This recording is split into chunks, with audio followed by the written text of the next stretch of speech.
नमस्कार, खबरें जारी न्यूज स्टेज पर मैं हूं आपके साथ मकसूद खान। आपके मुद्दे में बात होगी मध्य प्रदेश और छत्तीसगढ़ की, जहां पर उपचुनाव के लिए मंगलवार को वोट डाले गए हैं। मध्य प्रदेश के 28 विधानसभा सीटें रही वोटिंग में, वहीं छत्तीसगढ़ की एकमात्र मरवाही सीट पर वोटिंग हुई है।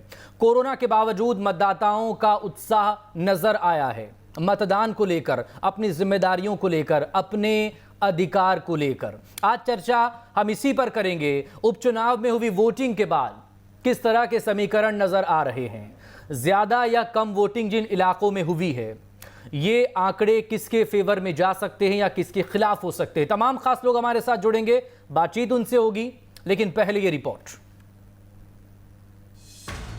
मध्य प्रदेश की 28 सीटों और छत्तीसगढ़ की एकमात्र मरवाही सीट के लिए वोटिंग खत्म हो गई है। एमपी छत्तीसगढ़ की सभी 29 सीटों पर कोरोना के बावजूद लोगों ने बढ़ चढ़कर मतदान में हिस्सा लिया।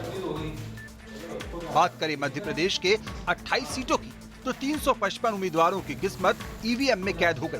अब सबको इंतजार 10 नवंबर का है, जब चुनाव नतीजे आएंगे। हालांकि नजरें बड़े चेहरों पर होंगी, खासकर चुनाव लड़ रहे 12 मंत्रियों पर, क्योंकि पिछले 2 विधानसभा चुनाव का रिकॉर्ड देखें तो शिवराज सरकार के 23 मंत्रियों को जनता ने घर बैठा दिया था। साल 2013 में 10 और 2018 में 13 मंत्री विधानसभा चुनाव नहीं जीत पाए थे। इस बार भी तुलसी सिलावट और गोविंद सिंह राजपूत के इस्तीफे देने के बाद 12 मंत्री चुनाव मैदान में हैं। वहीं क्षेत्रवार बात करें तो ग्वालियर चंबल सबसे अहम है, क्योंकि 28 में से 16 सीटें इसी क्षेत्र की है। 2018 में ग्वालियर चंबल में पिछड़ने के कारण ही बीजेपी सत्ता से कुछ कदम दूर रह गई थी। बहरहाल 28 सीटों पर मतदान कुल मिलाकर शांतिपूर्ण रहा। हालांकि मुरैना में छिटपुट हिंसक वारदातें हुई। उधर छत्तीसगढ़ की मरवाही सीट की बात करें तो यहां भी लोगों ने बढ़ चढ़कर वोटिंग की। यहां जोगी कांग्रेस के मुकाबले से बाहर होने के बाद अब कांग्रेस और बीजेपी ही आमने सामने हैं, जबकि मैदान से बाहर होने के बावजूद जोगी फैक्टर यहां अभी भी अहम माना जा रहा है, क्योंकि 2018 के चुनाव में मरवाही सीट से अजीत जोगी ने 74,000 वोट हासिल किए थे। ऐसे में जोगी कांग्रेस की गैर मौजूदगी में इन वोटरों का इधर से उधर होना सारे समीकरणों को बदल सकता है। हालांकि जोगी कांग्रेस के बीजेपी को समर्थन के ऐलान के बाद कांग्रेस की परेशानी मरवाही में बढ़ सकती है। Team news state.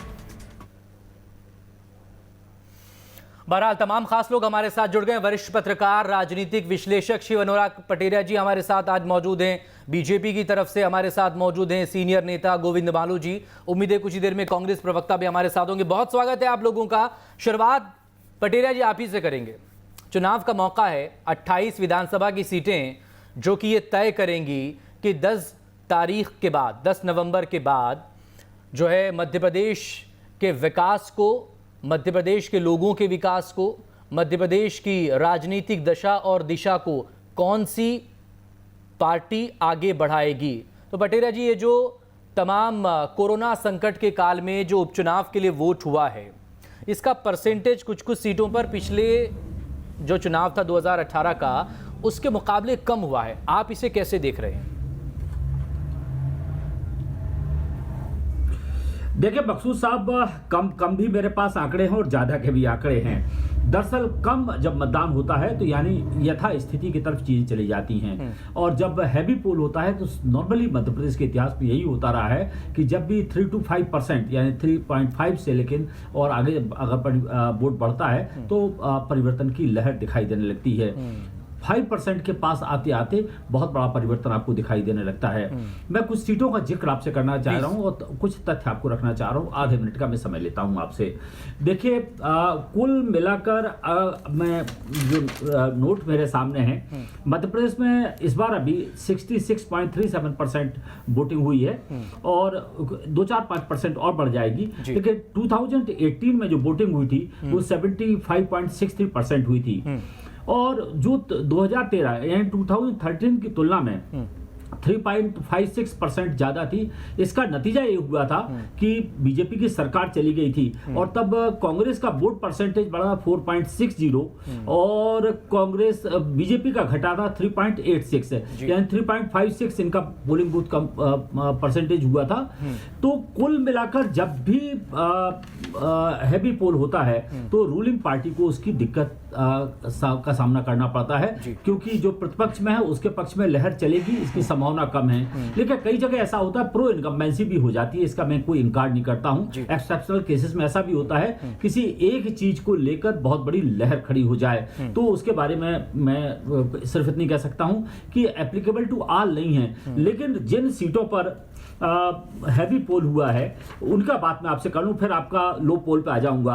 अगर मैं 80.54, हाट पिपल्या में 80.84, बदनावर में 81.26, ब्यावरा में 80.01 और सुबासरा में 79.9%, यानी 80%, 80% से ऊपर वाली सीटें हैं। इसमें जो भी मुझे लगता है सत्ता पक्ष का व्यक्ति है या जो वहां पर प्रतिनिधि रहा है उसको लेकर कहीं ना कहीं रिजनमेंट है। अब वो कहां पे है ये हमारे दर्शक देख लेंगे, क्योंकि अगर मैं इस तरह से बात करूंगा तो लोगों को लगेगा कि मैं किसी का पक्ष ले रहा हूं। लेकिन अगर जहां जिस पार्टी का प्रत्याशी पहले था या जिस परिवार का था उसके खिलाफ चीजें जाती हुई मुझे दिखाई दे रही हैं। और जहां लो पोल हुआ है, जैसे ग्वालियर पूर्व में 42.99, ग्वालियर में 49.77, सुमावली में 53.36 और मुरैना में 57.80।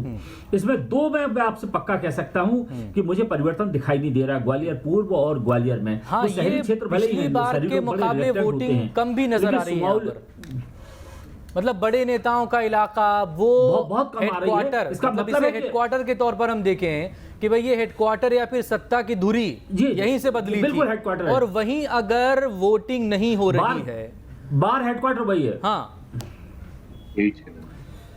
तो मकसूद साहब इसका मतलब ये है कि लोगों को बहुत नाराजगी नहीं है। नहीं तो लोग तब निकलते हैं जब लोगों को लगता है ठीक है चलने दीजिएगा, मैं कोई पक्ष नहीं ले रहा हूं। अब सुमावली और मुरैना की बात करते हैं, सुमावली में गोलियां चली हैं, तो गोलियां चलने से चीजें बिगड़ जाती हैं और मुझे लगता है लोग डर के मारे भी नहीं निकलते, तो यहाँ के बारे में कोई प्रोटेक्शन नहीं कर सकता हूं। लेकिन मुरैना के बारे में कह सकता हूं, यहाँ ट्राई पार्टी का मुकाबला है, 3 पार्टियों का, बीजेपी, बीएसपी और कांग्रेस का, और यहाँ पर पोलिंग परसेंटेज कम है। लेकिन कुल मिलाकर मुझे लगता है कि तीनों दलों ने कोशिश की होगी। जातिवाद से भरपूर इलाका है तो यहाँ के बारे में भी कुछ नहीं कहा जा सकता, लेकिन यहाँ मुझे किसी की लहर नहीं दिख रही, ना बीजेपी, बीएसपी, ना कांग्रेस की।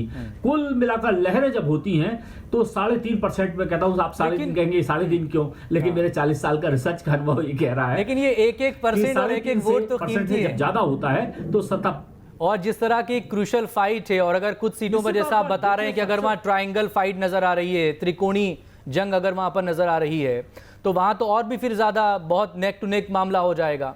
अब इस पर आगे आपसे इस पर भी हम बात करेंगे जो कि बेहद अहम है, कि क्या ये इस थोपे, मतलब बहुत से लोग ये भी कह रहे हैं, कुछ पत्रकार भी कह रहे हैं कि थोपा गया चुनाव है, तो क्या इस वजह से भी लोग जो हैं अनमने से नजर आए? जिन लोगों को निकलना था वो तो वोट करने के लिए निकले, लेकिन बहुत से लोग थोड़े से निराश भी हो गए। हालांकि निराश होना नहीं चाहिए, लोकतंत्र में तो भाई मतदाता ही सबसे आगे है, लेकिन वो मतदाता जो 5 साल के लिए किसी को चुनकर भेज रहा है, अगर वो उम्मीदवार दूसरी पार्टी का टिकट लेकर फिर से उनके सामने खड़ा हो जाए 15 या 18 महीनों बाद, तो फिर वो मतदाता भी क्या करे? तो इस पर भी हम आपसे आगे एनालिसिस जरूर करेंगे। प्लीज आप हमारे साथ बने रहिएगा।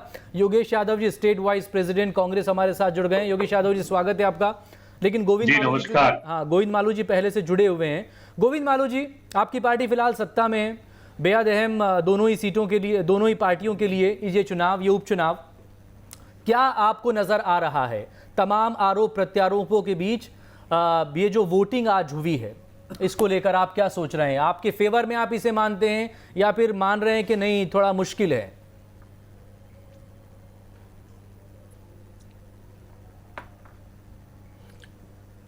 ये जो पोलिंग हुई है वो बिल्कुल भारतीय जनता पार्टी के पक्ष में और हमारी सरकार के पक्ष में एक रेफरेंडम है, और वो एक जनादेश भी होगा।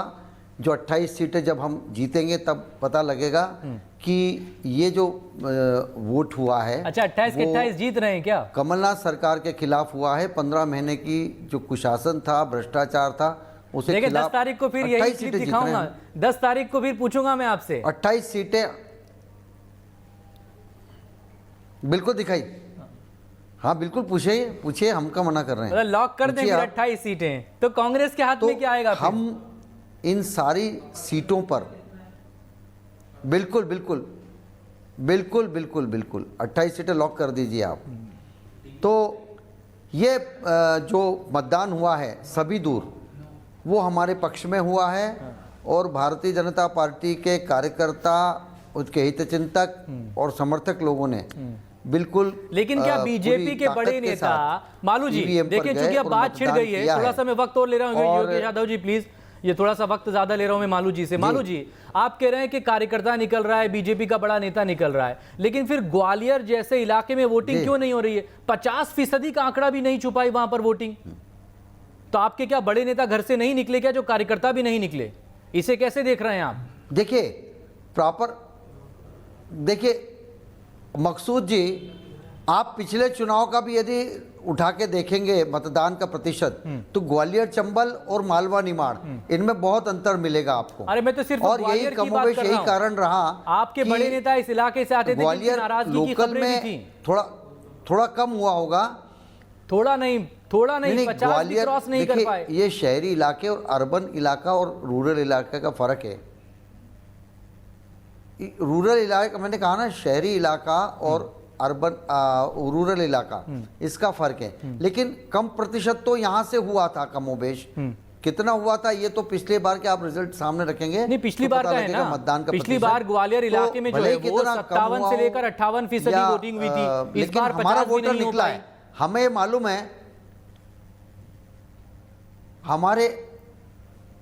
मैंने कहा ना कि कम हुआ हो 5-7%, लेकिन हमारा वोटर निकला है और हमारे वोटर ने वोट किया है। हमारे कार्यकर्ता भी पूरी तरह से लगे हुए थे। मतलब वोटर जो में कोई मशीनरी कंफ्यूजन जो तो नहीं बीजेपी था? की, कार्यकर्ताओं की और संगठन क्योंकि की है, 2018 वो में पूरी यही चाक वोटर जब चौबंद और निकला पूरी- था तो वो किसी और नेता कोई का चेहरा confusion नहीं देखकर था। निकला था। वोटर को कोई कंफ्यूजन नहीं था। चले, वोटर योगेश के यादव जी, दहन आप में तो बताइए। एक बात ये, मैं देखिए आ रहा हूं मालू साहब, वोटर, प्लीज। देखिए एक वोटर के रिएक्शन जहन मुझे में ले एक लेने बात दीजिए, स्पष्ट थी। फिर हम डिटेल में बात करेंगे। बहुत टाइम है आज, हम 1 घंटा बात करेंगे। योगेश यादव जी, भाई 28 सीटें तो बीजेपी लेकर जी, जा जी, रही जी। है, कमलनाथ जी ट्वीट करके जनता का आभार जता रहे हैं, तो ये हो क्या रहा है? क्या कांग्रेस अब 29वीं सीट के लिए लड़ाई लड़ेगी जो बीच चुनावों में खाली हो गई? देखिए, सबसे पहले तो मैं आपको ये बता दूं कि ये प्रजातंत्र का शुभ संकेत है, ये जनता का शुभ संकेत है और कांग्रेस के प्रत्येक कार्यकर्ता के लिए शुभ संकेत है इतना भारी मतदान होना। क्योंकि भारतीय जनता पार्टी ने तो ये सोच लिया था कि हमने खरीद फरोख्त कर ली और विधायकों को खरीद लिया, इसके बाद छोटा मोटा चुनाव 40-50% की उस पर औपचारिकता पूरी कर देंगे, जैसे ये विधानसभा का सत्र चलाते हैं, करके हम कैसे भी करके सत्तारूढ़ हो जाएंगे। लेकिन जो आहत जनता बैठी हुई थी, जो आहत मतदाता बैठा था, कार्यकर्ता आहत होकर बैठा हुआ था, और कांग्रेस का जो जमीन का कार्यकर्ता, उसने जमकर ठप्पा लगवाया, मतलब बटन दबाया है। और इस भावना से कि भारतीय जनता पार्टी ने जो धोखा दिया था, तो जो एक औपचारिक मतदाता होता है, जो गाए बगाए आना या ना आना उसके ऊपर निर्भर करता है, लेकिन वो अब की आया है। क्योंकि प्रजातंत्र की हत्या की, संवैधानिक नियमों की हत्या की भारतीय जनता पार्टी ने, तो कहीं ना कहीं से जो प्रजातंत्र के तो क्या मंदिर आप का वोटर को ये बात समझाने में कामयाब रहे? बिल्कुल बिल्कुल मकसूद जी, हम यही बात कह रहे हैं कि ये बहुत बड़ी बात हुई कि कांग्रेस के कार्यकर्ता, कांग्रेस के नेता की ये सफलता रही कि हमारा कम्युनिकेशन इतना जबरदस्त रहा कि हम जो बात पहुंचाना चाह रहे थे वो ग्रामीण क्षेत्र के आदिवासी सेक्टर में भी, और जो माता बहनें हमारी वो तक इस बात को जानते थे कि 35 करोड़ में आप एक-एक माताओं और विधायक बहनों की दिखा बात कर रहे हैं, और ये पूरे चुनाव में जिस तरह की बयानबाजी हुई, उसके बाद तो पूरा मुद्दा ही डाइवर्ट नजर आया। मुद्दों पर बात ही नहीं हो रही थी, सिर्फ इमोशंस पर बात हो रही थी, बदजुबानी पर बात हो रही थी। क्या आप इसे अपना फेल्योर मानेंगे? क्या सेल्फ गोल मानेंगे इसे? मकसूद जी, भारतीय जनता पार्टी के पास कोई विकास के मुद्दे तो है नहीं, इनके पास शासन संभाला जा नहीं रहा था। शिवराज सिंह जी से मेरा प्रश्न है कि वो 2 घंटे के लिए मौन व्रत एक शब्द पर उन्होंने धारण किया, इसके बजाय माता बहनों पर जो बलात्कार हमारे यहाँ मध्य प्रदेश में हो रहे थे उस पे 2 घंटे पर मौन व्रत कर लेते, जो कोरोना से मौतें हो रही थी उस पे 2 घंटे बैठ जाते। ये भ्रम पैदा करने एक शब्द को पकड़ लिया साहब आपने।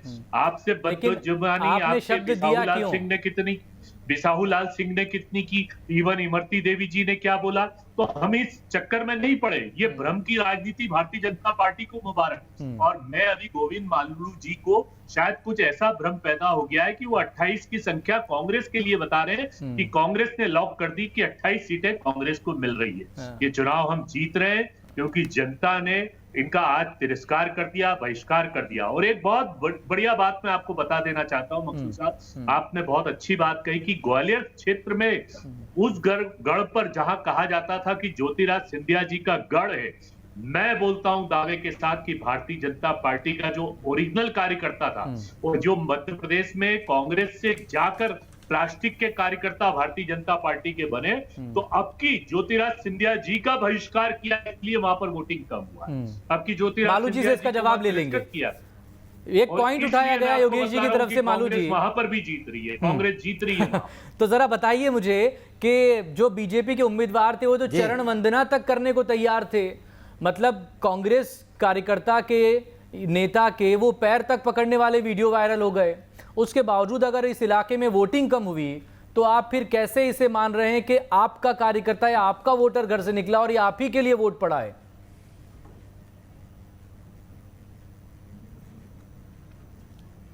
मकसूद जी, पहले तो मैं मेरे भाई कांग्रेस के उनकी बात का जवाब दे दूं कि वो कह रहे थे कि शायद मैंने 28 सीटें कांग्रेस के लिए कही होगी। ये जो भ्रम पैदा है ना इनके दिमाग में, और जो ये स्वप्न दृष्टा हैं वो वैसे ही बने रहें तो मैं समझता हूँ कि अच्छा होगा, क्योंकि ये कल्पना में जीने वाले लोग हैं। दूसरी बात, जहाँ तक आपने बात कही कि वो नहीं निकला होगा, भारतीय जनता पार्टी का कार्यकर्ता पूरी तरह मैदान में था और उसने पूरी मतदान को के प्रतिशत को बढ़ाने के लिए, मतदान कराने के लिए पूरी ताकत के साथ वो लगा रहा। और कांग्रेस का मतदाता भी उदासीन था, कार्यकर्ता भी उदासीन था। 2 कारण थे कि बड़ी मुश्किल से सरकार आई थी, 15 महीने भी नहीं चल पाई और उड़ गया कपूर की तरह। तो ये इसलिए उनको निराशा थी कि ये इतना मौका मिला था और ढंग से नहीं चला। तो क्या वो कार्यकर्ता ये नहीं सोचेगा किया, और इसके कारण अगर संभाल लेते ज्योतिरादित्य जी की वो कार्यकर्ता जो ये सोच रहा है कि सरकार चली गई, कहते नहीं कि आप वो कार्यकर्ता क्या इस बात को नहीं सोचेगा, या वो आम मतदाता इस बात को नहीं सोचेगा कि सरकार क्यों गई, कार्यकर्ता को डर नहीं आ गया कि ये कभी जिंदगी में सरकार न तो चला सकते हैं न बना सकते हैं। तो कार्यकर्ता के जब इतना अच्छा कार्यकर्ता जब कांग्रेस छोड़ के चला जाएगा तो बाकी कार्यकर्ता क्यों काम करेंगे? उनको मालूम है कि किसी की सुनेंगे नहीं, ये तो तानाशाह और हठधर्मी लोग हैं, इसलिए हम क्यों काम करें? सरकार आने से फायदा क्या है? सरकार तो ऐसे ही चली जाती है और ऐसे ही थ्रो कर देते हैं विकेट की तरह। तो इसलिए अब ये जो चुनाव हुआ, आप कह रहे हैं कि हिट विकेट हो गई हुआ, मैं आपको आप 10 तारीख को जब परिणाम आएंगे तब योगेश यादव जी आप काउंटर करना चाह रहे तो प्लीज करिए, फिर मैं पटेल जी से बात करूंगा। आप दोनों को सुनने के बाद कर ली, ये सरकार तो हिट विकेट ही हुई ना। योगेश यादव जी, ये हम पे आरोप लगा रहे हैं कि हमारा कोई रोल थोड़ी था। कमलनाथ जी को हमने थोड़ी बोला कि आप ज्योतिरादित्य जी को मना कर दीजिए कि बात नहीं करेंगे। देखिए, जनता जानती है कि भ्रष्टाचार की पराकाष्ठा थी कांग्रेस की सरकार में। वादा खिलाफी जो उन्होंने की, कर्ज माफी से लेकर बेरोजगारी भत्ते से लेकर, योगेश यादव जी, क्या आप जिन नारों को ले रहे थे या जिस तरह के जुमले बनाए जा रहे थे, गद्दार बनाम खुद्दार, टिकाऊ बिकाऊ, इसके लिए हिंसा पर उतरे? देखिए, ये ज्यादा अपील किया है हाँ, इस उपचुनाव में, या फिर किसानों की कर्ज माफी और दूसरे मुद्दों पर जिस पर ज्यादा बात होनी चाहिए थी वो बात ज्यादा हो नहीं पाई? देखिए मकसूद भाई, हमने चुनाव 2 मुद्दों पर लड़ा है। मालू साहब मैं आ रहा हूँ। एक तो मकसूद भाई, एक मिनट मेरी बात, मैं फिर आऊंगा आपके पास। आप गोविंद जी को पूरी बात पहुंचाने दीजिए मेरी। ये गोविंद जी को बोलिए कि चुप हो जाए, तो फिर उसके बाद आप बात कहिएगा। मैं मेरी बात, जब आप बोलते हैं तो मैं चुप रहता हूं। हाँ ठीक है, योगेश जी आप बोलिए। देखिए, पहली बात होंगे, हम तो हमारी बात पूरी कर रहे थे। आप भी करिएगा भाई, आप भी करिएगा प्लीज।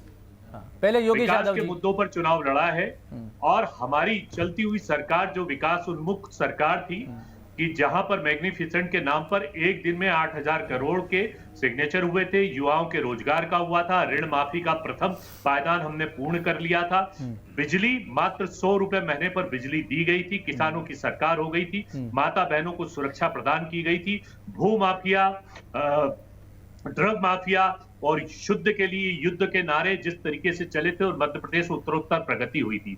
भारतीय जनता पार्टी के जो स्याह और काले चेहरे हैं, जो भारतीय जनता पार्टी के असामाजिक तत्व जो पीछे से सरकार को चलाते हैं, उन लोगों ने चंदा किया, पैसा अरबों खरबों रुपया इकट्ठा हुआ और उसके बाद फिर खरीद फरोख्त का धंधा किया। अब उसके बाद ये धंधा करने के बाद भी इनको ये लगा कि अब हम तो सरकार आसानी से बना लेंगे, लेकिन आज प्रजातंत्र के देव ने, प्रजातंत्र के मालिक ने, प्रजातंत्र के भगवान ने इनको ऐसा तमाचा मारा है, इसकी गूंज ये कई वर्षों तक सुनाई देगी, क्योंकि अब पता चल गया इनको कि आज भारी मतदान इस बात का परिचायक है कि भारतीय जनता पार्टी नेस्तनाबूद हो रही है। आप कितनी भी चालाकी करें, आप छल कपट करें, आप धोखे मक्कारी करें, लेकिन जनता समझती है कि धोखेबाज को हम बर्दाश्त नहीं करेंगे और ये सामने आ गया। पटेरिया जी, आज के इस दौर में जबकि लोगों के पास हर तरह की चीज़ें पहुंचती है, सोशल मीडिया के जरिए भी, टेलीविज़न के जरिए भी, तो मतदाता लोकतंत्र की मजबूत कड़ी है। इस मतदाता के जहन में अगर 28 सीटों के लिए फिर से सरकार बनाने या बिगाड़ने की चाबी दी जाए, तो वो पहले वक्त में खुद को कैसा फील करेगा कि भाई हमने तो अभी 18 महीने पहले वोटिंग की थी, फिर ये लोग हमारे पास फिर से वोट मांगने के लिए क्यों आ गए, वो भी ऐसे वक्त में कि कोरोना का संकट है। तो आपने इन दोनों को सुना, जुमलों को भी हम सुन रहे हैं जब से सरकार गई है तब से, और मुद्दों पर ज़्यादा बात हुई नहीं, बयानों पर ज़्यादा बात हुई है, बदजुबानी पर ज़्यादा बात हुई है। तो आप प्लीज़ ज़रा बताएं मतदाता को लेकर, वोटर को लेकर। देखिए मकसूद साहब, वोटर और मतदाता को लेकर एक बात कहूं, बड़ी संख्या में वोटर पॉलिटिकली कमिटेड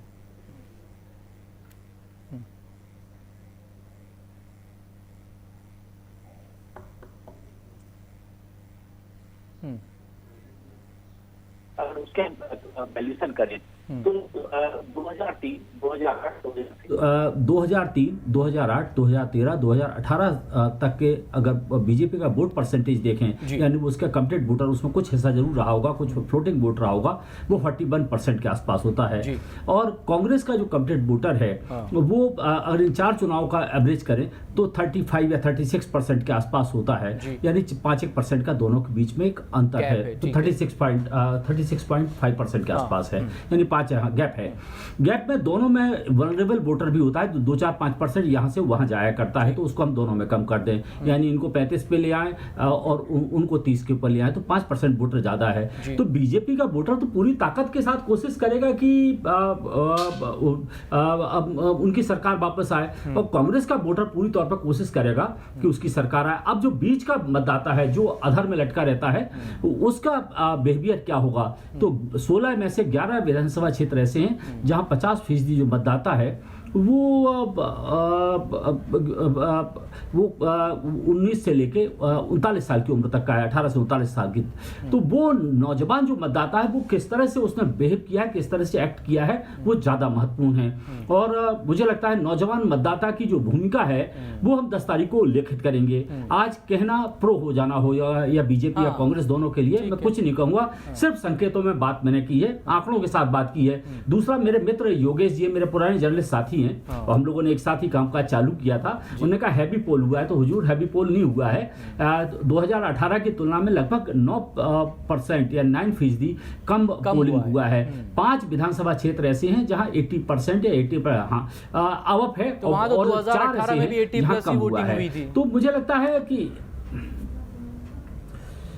जी, लेकिन एवरेज जो स्टेट के एवरेज तो ज्यादा थी ना सर। एक्चुअली मेरा कहना यह है कि स्टेट के एवरेज से ज्यादा है, और तो उसका बिहेवियर कैसा है, एक्चुअली वोटर का बिहेवियर की बात कर रहा हूं मैं सर आपसे। जैसे ग्वालियर के मतदाता नहीं निकल रहा है, तो क्यों नहीं निकल रहा, लेकिन पिछले चुनाव में वो 50-55% के आसपास पहुंच गया था, जैसा 42.99% निकला है। तो मेरे लिए तो एक सोचने वाला विषय है, और कम से कम अगले चुनावों के लिए मैं सावधानी से उसका विश्लेषण करूंगा लेकिन एक बात मैं साफ कहूं, एवरेज जो होता है, अगर हैवी पोल हुआ है, कहते ना हिसाब ज्यों का त्यों कुनवा डूबा क्यों, उस तरह बात नहीं करना चाह रहा हूं, तो मेधा का भी उपयोग करें तो कुल मिलाकर चीजें 10 तारीख को साफ होंगी। और मतदाता के मन की बात भगवान भी नहीं जान सकते हैं, तो आप क्या कह सकते हैं, लेकिन हैवी पोल जो होता है वो अक्सर सत्ता पक्ष के खिलाफ होता है। गोविंद मालू जी, सत्ता में आप बैठे हैं, इससे पहले 15 महीने में कांग्रेस भी बैठी थी। देखिए, युवा बहुत अहम किरदार निभाएगा, लेकिन युवाओं से क्या वादे किए गए, क्योंकि वादों और मुद्दों पर तो बात ही नहीं हो पाई। क्या देंगे आप युवा को अगर वो आपको वोट करे तो?